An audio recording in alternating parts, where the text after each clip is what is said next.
Hey everyone, Corey here, coming in to do the year-end energy update for those born under the sun sign of Scorpio. So I have been recording each and every one of the zodiac signs for the year end. And if you want to listen to the whole 2024 yearly energy update prediction energy that comes in, these are all available in a playlist right on my YouTube channel.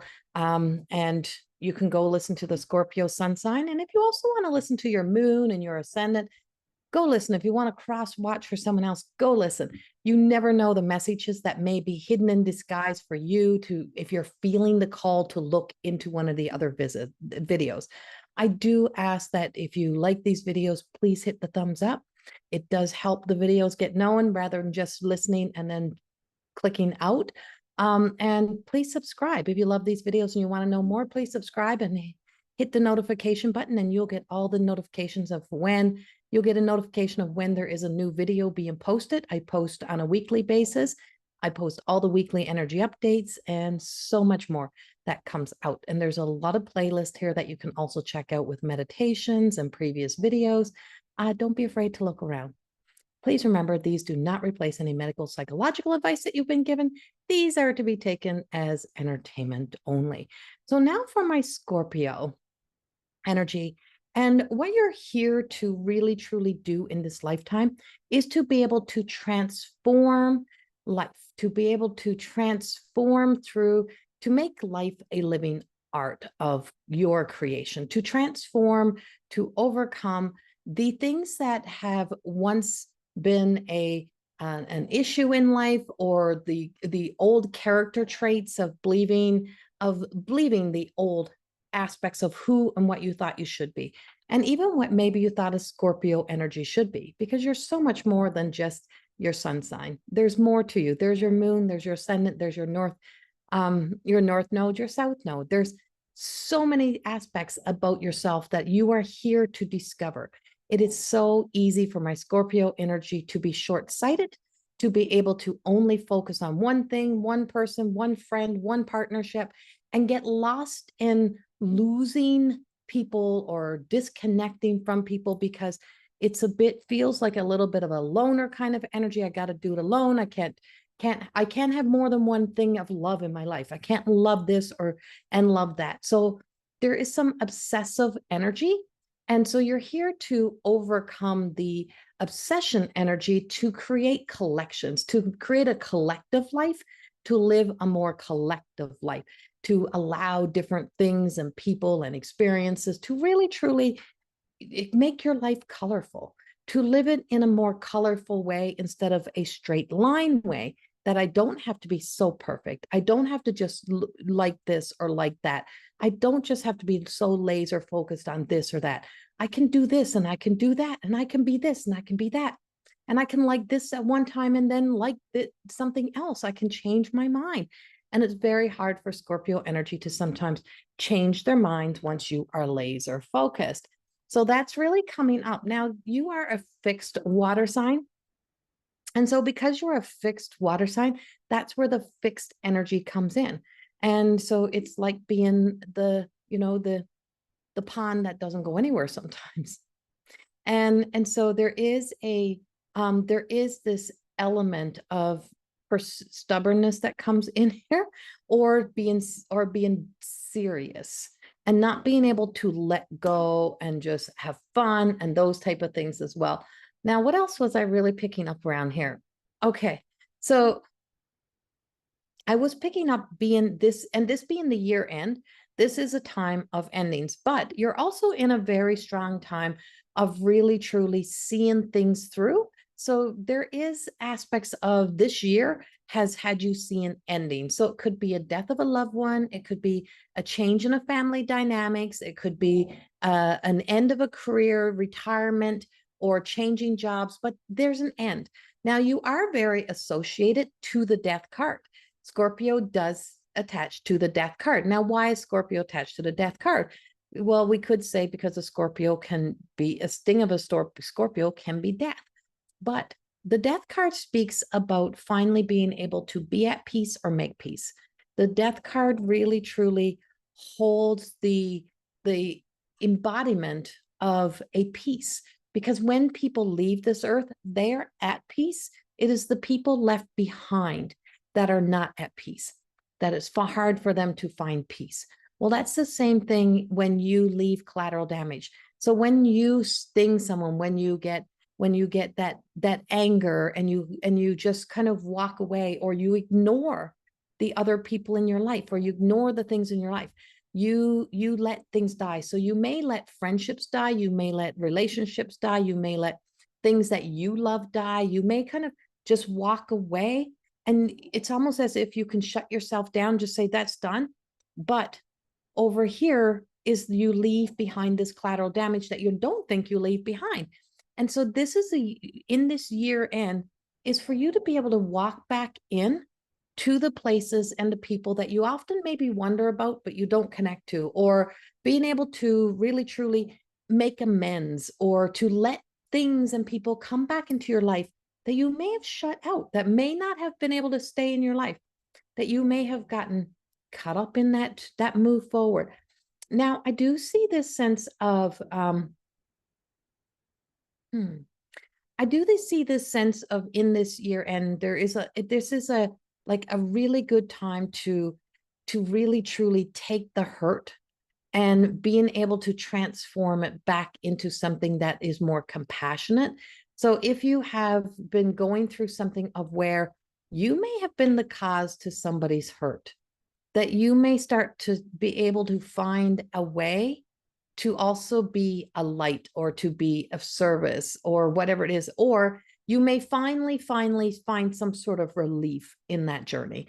There may be some sort of relief that comes in. So there's probably going to be some closure, finally being able to move on, being able to get into new positions, or a change in direction.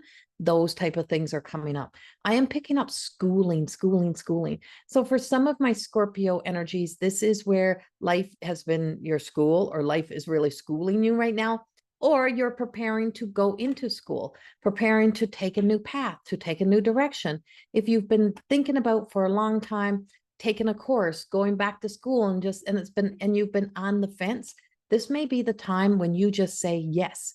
And saying yes to you, and I'm going to apply, I'm going to do this. I don't know if I'm going to get in, but I really feel I need to do this. I don't know how it's all going to work out, but I want to do this. I need to do this. So it feels like there's a need and not just a want coming in for some of my Scorpio energy, some of my Scorpio people who have really got this in their energy right now, that there is a need, and it's a need not to prove to anyone else or to validate, but to finally be able to say yes to yourself, that you're not afraid to do the things that you once feared, that you're courageously walking into something that feels right for you, that it feels like this is my path, this is my direction, this is what I want to do, this is where I want to go. And so some of you will be finally saying yes. And by January, or maybe even by April, you're moving into taking back on school, maybe working on a degree you haven't finished, or adding on to a degree. It may be a diploma program. It may be just some online courses, but something that really truly has been calling you, and you're feeling the call. And so that call is coming in. And for some, it's courses that you have not finished. And that is a part of being able to get those finished. So I feel like that might be for some ascendants who's also listening, that if your ascendant sign is Scorpio, that to have the courage to step in, and that you can do it. I just feel like you got cheerleader energy coming on, and just go cheering you on. You're being cheered on. You can do this. You can do this. You can do this. You can do this. And you can do this. And so for my married or in relationship Scorpio, I feel like there has been for some of you, there's been some challenging obstacles that's either been in the relationship, or in areas of life around you that influence the relationships. And there is a sense of having to kind of ride the wave a little bit longer. You're not all the way there. You haven't fully got things figured out, but right before Christmas, or around the very new year, finally getting to that point, finally being able to see some relief. I feel like your heads are coming above water. So if this has been some financial struggles, maybe someone's been out of work, or been looking for work, or new job, whatever that may be. I feel like your head is coming above water and you're going to be able to breathe again, being able to breathe. And for some of you, you are finally purchasing like a new vehicle. And it feels like it is something that has been on your wish list, your dream list for a long time, but you're finally getting like a new vehicle. And I keep seeing like a candy apple red or something bright and stands out, and a big smile, like be proud of yourself that you've accomplished this, that you've overcome other things to get there. Is you've had to kind of travel the rough seas to get to where you are. And so there is nothing wrong with having pride, healthy pride in the things that you know you've worked hard for. You deserve those. Why not have them? You deserve to have those. And so those are also coming up as well. Now, this doesn't have to be a vehicle, it can be a bicycle, it can be a book, it can be whatever that is for you, big or small, right? Chunk it up, chunk it down, doesn't matter, whatever it is for you. Now, for my single Scorpios, some of you have rode the wave of one asshole after another, and sometimes you may be the asshole. Sorry, but sometimes you may be that. Sometimes you may have yourself up on a pretty high perch out of fear, trying to protect yourself, thinking that, oh, well, they're just not good enough for me, blah, blah, blah. So you've kind of got a lot of myths built around you, or a lot of high expectations on other people that they need to accommodate your needs or make you happy. And maybe because it was one person who hurt you or one person that did you wrong, and it's not somebody else's job to make up for what somebody else has done wrong in your life. Remember that. If an ex have done you wrong, hurt you, it is not somebody else's job to make up for the ex. Now bring that into parenting as well. If you're a single parent, you don't have to keep doing extra to make up for what the other parent is not doing, not giving. That's not your job. And that does not help any situation. And it doesn't help you. You are not guilty. You are not the problem. You have not done nothing wrong. You are there. And so if you're there, you can't keep creating somebody who might turn out like the father of your child, or like the ex. You have to really truly embody the person you are, and your own character traits that you know to be morally right, that north compass, right? That you keep following that due north compass, and that you know to be true for you, and you know to be right for you, but not keep trying to make up. You'll always be in the negative. You'll always be in debt to something or somebody, including your own children, if you're always trying to make up for something. You have nothing to make up for, and you have nothing to apologize for, right? It's like you can't keep apologizing for what somebody else did that hurts another. It's not your problem, right? It's what your job is to be the healthiest and best version of you, and to show what it is, to show a role model that is about living a healthy, morally in line life, to living true to self and being kind, not being too nice, not being a fixer or pleaser, but being kind to self, kind to others, compassion. So be very aware of that if you are the single parent, or even a parent at all, that you got mom issues, dad issues, whatever it is, or in relationships that you got an ex, or you got somebody who's of the past that wasn't very nice to you, and you're trying to get them to, the person in your life is supposed to make up for it. No, they are not, ever. So these are big aspects for Scorpio, because this end of the season is a massive healing journey. And it's about being able to resolve the conflicts within your heart, within your mind, the behavioral patterns that you call protection, the sense of being able to open your heart and expand out to allow others in, to let people into your life. It is about being able to make the transition, the change. If the year has been financially up and down or challenging, I feel like you're going to be beginning to possibly move into a new energy coming into 2025. Now, remember, in Chinese astrology, we're going into the year of the snake. So you may want to look up your Chinese astrology sign and see your sign in relationship to the year of the snake, because it could be a time of where there is some conflicts, but it doesn't mean opportunities are not coming. It just means you may have to really truly work a little bit harder, have to keep staying committed to something, because I see commitment. But when we're so laser focused and obsessed we're attached to the obsession and not to the outcome. We're attached to this habit of being obsessed. It becomes something that is a response. It comes from the fight or flight. It comes from the fear. It comes from survival instincts. And to be able to thrive is to be able to move beyond survival instincts into thriving. And our lives are much more happier, much more fulfilled when we fill our garden with a variety of vegetables, a variety of things. And so our life is no different. This last part of the year is about variety. It's about opening yourself back up. You may have some apologies to make. You may have some amends to make. You may have some people that you need to reach out to.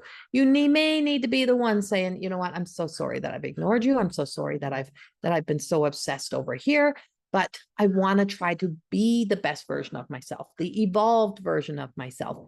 And so that evolved version of yourself is the thing that you're reaching for, thriving for. And there is such beautiful energy around you and such beautiful possibilities. And so healing may also be in the physical self. It's in the mind, body, soul.